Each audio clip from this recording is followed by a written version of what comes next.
we're in the middle of a pandemic that had cost us more than 85,000 jobs as of today, lives of millions of people, millions of jobs.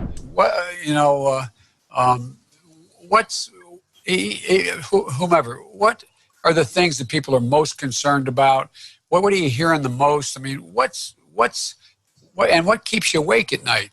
You know, I mean. I'd be interested to hear what you put at the top of the list. You all have to balance your budgets. You are required to, at the end of every fiscal, every time you submit a budget, it has to be in balance. Well, Gretchen, as you said, we're not going to be out of this until we have a vaccine. And I'm not, and I have a like all of you, but every day I have between an hour and a half brief with the former head of our former Surgeon General. Anyway, with docs across the country. One of the things that I think is important we figure out is, have you been thinking about, or is there any way in which, and it should be a federal way in which we do this, but talking about hiring this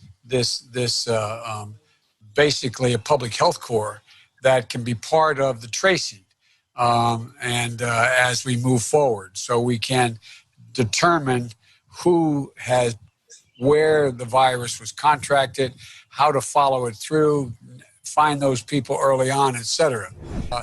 If we get by the virus, I think it's a false choice to say we either deal with employment or we deal with the virus. I worked a lot in your state, Gov, Gretchen, about dealing with this, because in the peninsula you got a lot of problems.